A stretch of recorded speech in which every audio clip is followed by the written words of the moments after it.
I'm not a late show host person, but I am definitely a BTS person. So I thought it could be fun to judge these late night show hosts only by their interactions with BTS. I don't really know much about them outside of these interactions, so this won't be a fair ranking. This is just for fun. Explain what hooked up means, come on. Not a late night show host, but I want to put Ellen as an honorable mention for last place because she made weird questions and prioritized her jokes instead of making BTS comfortable. The guys didn't go back to her show for a reason, and that's all I'm going to say. BTS is very, very popular, and we want to have some fun with that. And the actual last place is Jimmy Kimmel. When BTS went to his show in 2017, there wasn't any direct interaction. They only had a mini concert outside the studio. Now, I don't really know Jimmy Kimmel, but judging him only by his interactions with BTS, I can say I don't like him. First, I didn't love that prank he made where he had the mothers of fans meet BTS. It could have been a harmless prank, but Jimmy kept asking if they were jealous of their mothers. Wait till you find out how mad the daughters were. If they smelled them to see if they smell like BTS. And are you smelling her to see if they rubbed any BTS? And kept mentioning how unlucky their daughters are compared to their mothers. You're almost as lucky as your daughter is unlucky for not meeting them.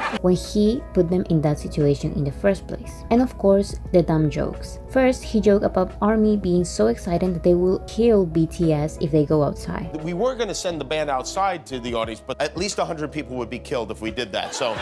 Then he makes fun of their name by saying it sounds like BTO. When I was a kid, we had BTO. It was a different thing. And the disease, IBS. And it's nothing like IBS, right? It's a medical condition. And then in 2021, he made a whole joke about how boy bands in general were like the coronavirus that mutates with time, and that BTS was the last and worst mutation. And it popped up all over the world until eventually we get to one that's so contagious it destroys all life on Earth. So weird. And I feel like the guys maybe were uncomfortable since 2017 because they didn't go back to the show ever since. Leopard Boy Scout in Korea. Oh, that's what that is. Yeah. I'm no wiser. Number 5 is Graham Norton from the UK. BTS said that their experience there wasn't the best because Jungkook couldn't dance because of an injury in his foot, Stitches in my hair. Stitches. and Jimmy couldn't be there at all because he was sick. Got seized up before the rehearsal, So they were down to 5. However, this is not Graham Norton's fault. He was actually not that bad, but he's number 5 because I didn't see much effort to connect with the members. You can't beat Jimin today. He's got English. I'm scared. No, Jimin! The other celebrities went along with the jokes more than the host. No Jimin for today. Does that mean you're looking for a new member? But he was okay. He kept mentioning that he couldn't believe their impact. I don't mean any disrespect, but there are people of a certain age who don't know BTS. So just in case you are thinking I'm making this up. But was respectful in general, so that's that. Please welcome BTS! The first time BTS went to the James Corden show was in 2017, and here James said, We absolutely love you at this show. which is funny because that was the first time they were on the show, but whatever, what do I know? It was just a generic thing to say, I guess. At the show, what I remember thinking was that James seemed very charismatic and nice, and I like how he started this tradition. Subscribe this YouTube channel. And what else should they do? 이 유튜브 채널 많이 구독해주세요. 구독해주세요. In this same episode, they played Flinch, and it was a very fun game. I remember thinking that the way he laughed was so funny. And I like that he high-fived them. And if they said something, he would play along and continue with the interaction, even if they were accidentally interrupting him. So, I gotta say, James. Go on. He always brought the attention back to them. They also sang DNA, and James tweeted about it in his personal account. There are no official videos from their participation in 2018, but they were only welcome and sang Fake Love. The 2020 episode was probably my favorite episode in this show. The introduction was just so funny. Connecting the world. Oh, sorry, what's... Oh, really? Oh my God. Seriously? He's fine, he just feels under the weather. No, we can't just have 6 of them out here. No, they should just leave and we'll just... Thank you, okay. BTS are on the show tonight! Here they were interviewed for the first time in this show. The guys were great as always, and James was okay. I like his questions about what they do when they forget a dance move, and the rest was pretty much the same. He recognized the support from ARMYs, and in the end he accidentally interrupted Jimmy. We love that! What a beautiful beautiful message. BTS are performing here. But it's okay, he was nice to them. It looked like RM thanked him or said something nice to him because James hugged him, so this was definitely a nice interaction. I loved the game of hide and seek with the guys and Ashton Kutcher. When James said, Get out of the way, Susan. I lost it. I also thought it was cute how he held their hands, and I also noticed that he kept calling Jimmy Jamin, Jamin on the go. Jamin, you're there. even though he said Jimin correctly before. Jimin. So I'm sure he just didn't know their names by then, but it's fine, I guess. Also, Ashton Kutcher was funnier than James, but that's just my opinion. Weeks after, they released the iconic Carpool Karaoke. This was one of the best segments BTS had in a late night show. James let them shine, was nice to them, and always wanted to include the 7 of them. Do you know the Friends theme tune? Yeah, of course. Who else in the car? Hang on, who in the car knows the theme tune to Friends? I like that even though he didn't know Korean, he will still sing the English parts of the songs. This video was so iconic that he even got the Papa Mochi nickname. There were the regular jokes that everyone makes. I will quit this job in a heartbeat to join BTS. He let them shine, and I like the dancing part. So in general, he was okay. Then during quarantine, the guys had a little 1-minute interview and performed Boy With Love. But there isn't much to say about James. Later that year, James interviews them about the Grammys and their album B. It was all going well until Jimmy asked, 파버모치 들어봤어요 우리 앨범? and he said, Are you kidding? I've had Dynamite on repeat in my car. Jimmy noticed that he actually didn't. So he said, when you listen, you will know that the album is about the pandemic. But anyways, the last interaction was cute,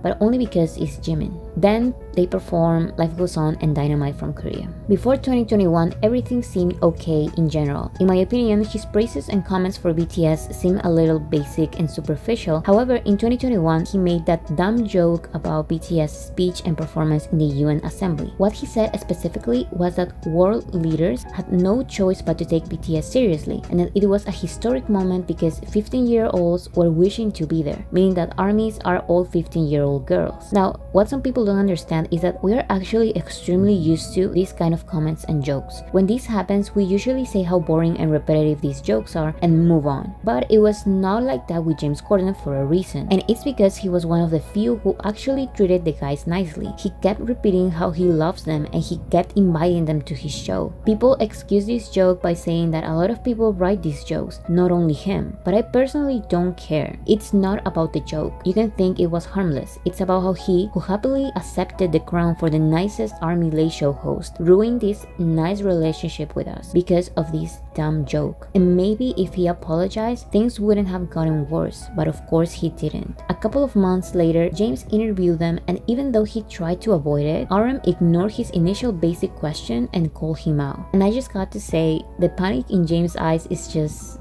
exquisite. His voice trembles and his answer is just so bad. He doesn't apologize, he just laughs about it. Such a relief to get away. He, of course, makes it even worse by playing the victim, Someone's just told me that they hope I die today. which is ridiculous because number one, this is the internet and everyone receives those comments by trolls. And number two, he doesn't address the real reason why armies are upset. He just keeps joking about it. RM accepted his non-apology to clear the air, even though James responds, Appreciate your apology. Ah, it wasn't. I also think it's very funny how he asks, Am I still Papa Mochi?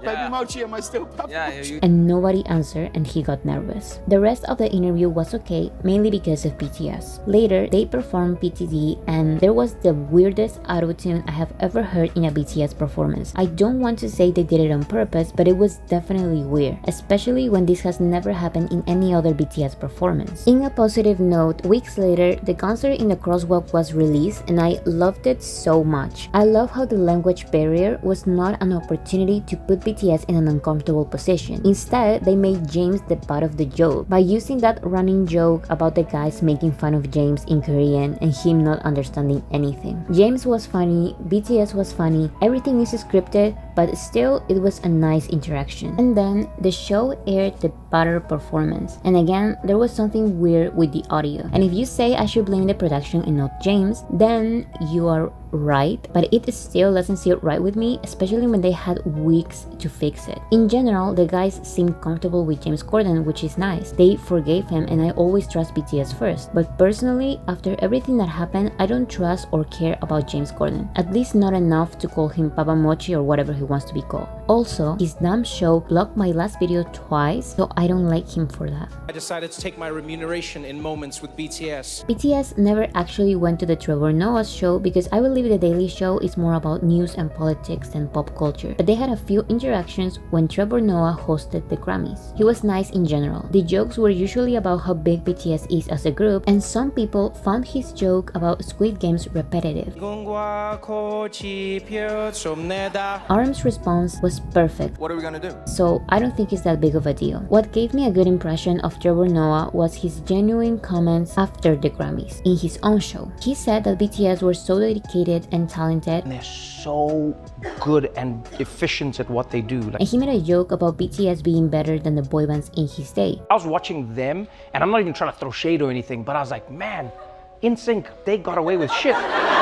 Think of the boy bands I grew up with, and it was just like, I'm like, damn, it's a... And it was so refreshing to see BTS being part of a joke, but not the subject of the joke, for once. Compare this to Jimmy Kimmel's joke, for example. Both jokes were about boy bands, but Trevor Noah's joke was tasteful and, not racist. We get to one that's so contagious it destroys all life on Earth.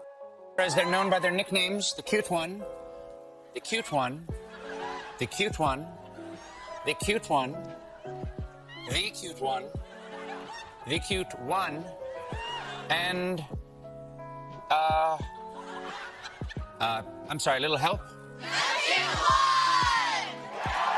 In 2019, The Stephen Colbert Show invited BTS to recreate the historic moment when the Beatles made their US TV debut at the Ed Sullivan Show. Stephen Colbert acted like Ed Sullivan, and BTS resembled the Beatles. Apart from this sketch, they performed Boy With Love, had an interview, and performed Make It Right. During the interview, Stephen introduces them as his close personal friends. Please welcome my close personal friends, BTS. And then RM does this. In general, Steven seems more respectful and nice than funny, but he has some good moments. Then, in 2021, BTS made a hand gesture sketch and performed Butter. Even though the sketch was completely in English, and I prefer the sketches where they can comfortably talk in Korean, it was not bad at all. Steven and BTS did not have any direct interaction, but Steven's introduction did not include any bad jokes, and that is the main reason why he's so high in this list. He hasn't said anything wrong. He's always been respectful, and he gave them the opportunity to have a very nice sketch in 2019. I really want the guys to be back in this show in person. Number 1 is Jimmy Fallon. In 2018, BTS were invited to The Tonight Show starring Jimmy Fallon. Here, they sang Idol and I'm Fine and were interviewed. During the interview, Jimmy was wearing the Jimmy headbands and an army bomb ring and joked about not picking favorites. Not picking favorites. I'm not picking favorites.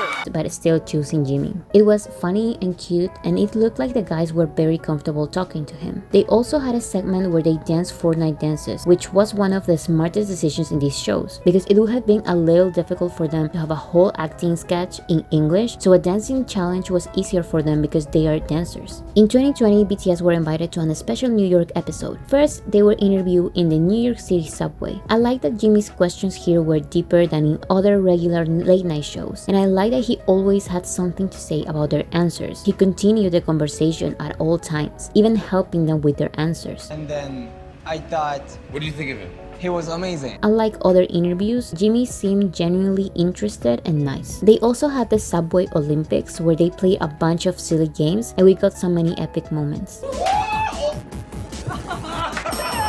Then they went to an iconic restaurant called Kat's Deli where they ate some sandwiches and then served these sandwiches. My favorite part was when the guys couldn't believe the size of the sandwiches and were asking for veggies. But no veggies?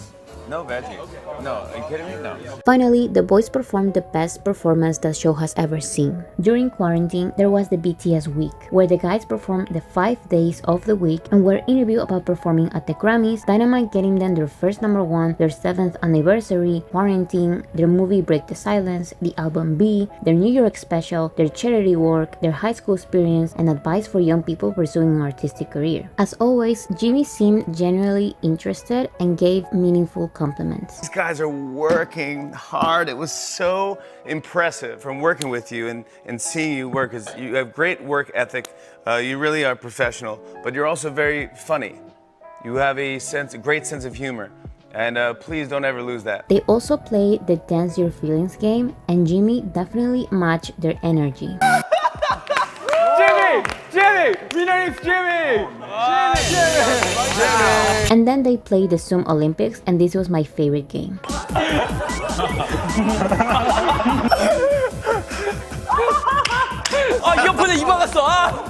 In 2021, they were interviewed once again. They talked about Butter, they recreated the A from the music video, they also talked about Permission to Dance, their debut, and my favorite part was the rumors segment. As always, Jimmy has innovative questions, he lets them talk and matches their energy, and of course, he jokes a lot. But his jokes are respectful and harmless. Then, they perform PTD and Butter, and days later, they play another game called Will It Fit? Where's it down? Judging him only by these interactions, Jimmy seems like a charismatic and kind-hearted guy. He puts his guests first and doesn't interrupt them to say dumb jokes. He's the only one who has interviewed them for more than 5 minutes and has asked them more complex questions. I think there's a ton of reasons why BTS always comes back to his show, and the main reason one is because they are comfortable. I don't think Jimmy has ever said any kind of dumb jokes about the guys, and I hope they are back to his show soon. That's what I'm talking about.